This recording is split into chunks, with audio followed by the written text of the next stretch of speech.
आज हम बात कर रहे हैं दो ऐसे लोगों के बारे में जिन्होंने लगभग 100 साल पहले तुम्हारी जॉब का इंस्ट्रक्शन मैनुअल लिख दिया था। सीरियसली, उनके आइडियाज़ एक इनविजिबल आर्किटेक्चर जैसे हैं जो ऑलमोस्ट हर ऑफिस, फैक्ट्री और हाँ, हर एक टीम मीटिंग को शेप करते हैं जिसमें तुम कभी ना कभी बैठे हो।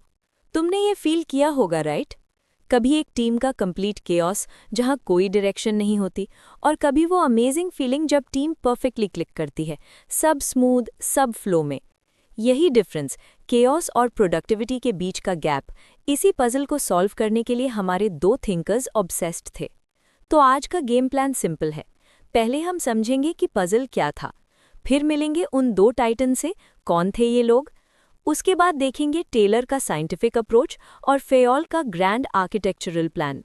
और फाइनली ये समझेंगे कि कैसे उनके 100 साल पुराने आइडियाज़ आज भी तुम्हारे वर्कप्लेस को चला रहे हैं।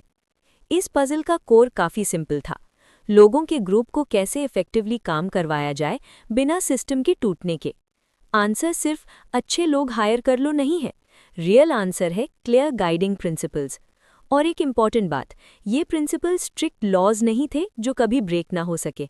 इन्हें तुम एक फ्लेक्सिबल टूल किट या फिर एक कंपस समझ सकते हो मैनेजर्स के लिए।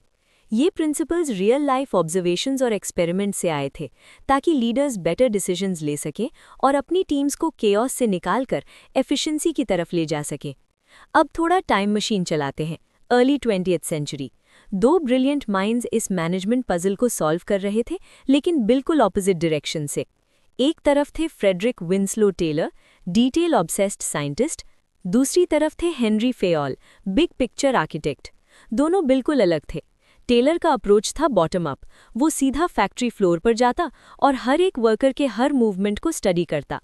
फेयोल का अप्रोच था टॉप डाउन, वो सीईओ के ऑफिस से स्टार्ट करता और पूरी ऑर्गेनाइजेशन का स्ट्रक्चर डिजाइन करता। सोचो जैसे दोनों एक स्काई स्क्रेपर बना रहे हों। टेलर एक सिंगल ब्रिक का शेप परफेक्ट कर रहा है और फेयोल पूरी बिल्डिंग का मास्टर ब्लूप्रिंट ड्रॉ कर रहा है। अब पहले टेलर की बात करते हैं। टेलर एक मैकेनिकल इंजीनियर था। उसको लगता था काम एक मशीन की तरह है जो काफ़ी इनएफिशिएंट चल रही है। उसका मिशन था हर वेस्टेड सेकंड, हर अननेसेसरी मूवमेंट को एलिमिनेट करना और हर काम के लिए ढूंढना वन बेस्ट मेथड। ये एफिशिएंसी का ऑब्सेशन सिर्फ वर्कर से ज़्यादा काम निकलवाना नहीं था। टेलर के लिए ये एक विन विन सिचुएशन थी। कंपनी ज़्यादा प्रोडक्टिव होगी, ज़्यादा पैसा कमाएगी। ज़्यादा पैसा तो वर्कर्स को ज़्यादा सैलरी दे पाएगी। इससे उसने कहा मैक्सिमम प्रॉस्पेरिटी फॉर ऑल। इस फिलॉसफी को उसने 4 प्रिंसिपल्स में एक्सप्लेन किया। पहला, ट्रेडिशन या हमेशा ऐसे ही होता आया है पर रिलाय मत करो, साइंस यूज़ करो, काम को स्टडी करो। दूसरा, मैनेजर्स और वर्कर्स के बीच कॉन्फ्लिक्ट नहीं, हार्मनी होनी चाहिए। तीसरा, हार्मनी से आनी चाहिए रियल कोऑपरेशन। और चौथा, हर वर्कर को डेवलप करो, उन्हें ट्रेन करो ताकि वो अपना बेस्ट वर्जन बन सके using the most efficient methods. अब ये थोड़ा क्रेजी लग सकता है, लेकिन आइडिया सिंपल था, स्पेशलाइजेशन।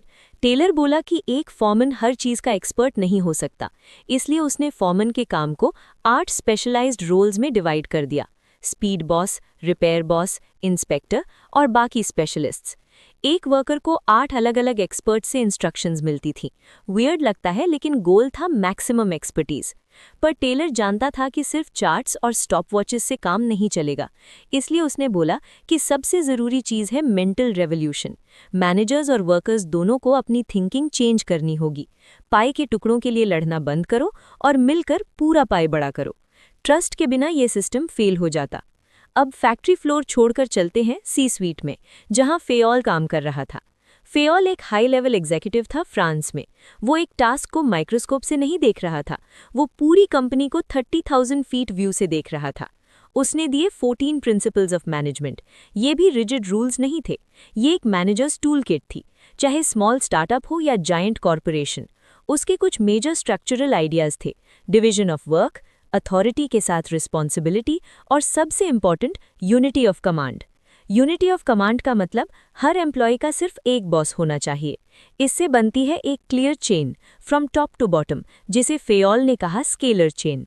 और यहीं पर टेलर और फेयोल का सबसे बड़ा डिफरेंस दिखता है। टेलर के 8 बॉसेस वर्सेस फेयोल का एक बॉस रूल। फेयोल का लॉजिक सिंपल था, अगर एक बॉस बोले प्रोजेक्ट ए करो और दूसरा बोले प्रोजेक्ट बी, एम्प्लॉय कंफ्यूज हो जाता है। इसलिए क्लियर कमांड ज़रूरी है टू अवॉइड केओस। और फेयोल का एक फेवरेट प्रिंसिपल था एस्प्री द कॉर, मतलब टीम स्पिरिट।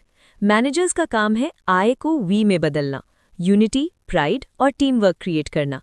तो ये थे टेलर और फेयोल, एक एफिशिएंसी साइंटिस्ट, दूसरा ऑर्गेनाइजेशनल आर्किटेक्ट। दोनों अलग डायरेक्शन से आए लेकिन गोल सेम था, इफेक्टिव ऑर्गेनाइजेशन बनाना। उनके आइडियाज़ कैंसिल नहीं होते, वो एक दूसरे को कंप्लीट करते हैं।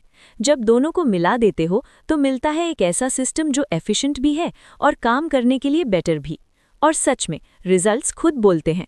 पहले हाई वेस्ट लो प्रोडक्टिविटी, बाद में वेस्ट कम प्रोडक्टिविटी हाई। और अब सवाल तुम्हारे लिए, इसका आज के टाइम से क्या रिलेशन है? आंसर सब कुछ। Data analytics, workflow optimisation, A B testing, ये टेलर की वन बेस्ट मेथड की स्पिरिट है। Org charts, departments, reporting lines, ये फेयोल का ब्लूप्रिंट है। तुम उसी घर में काम कर रहे हो जो टेलर और फेयोल ने बनाया था। और लास्ट क्वेश्चन ये बचता है कि एआई, रिमोट वर्क और फास्ट चेंजिंग वर्ल्ड में नेक्स्ट बिग मैनेजमेंट प्रिंसिपल क्या होगा? वो पजल अब हमारी जनरेशन को सॉल्व करना है। Thank you.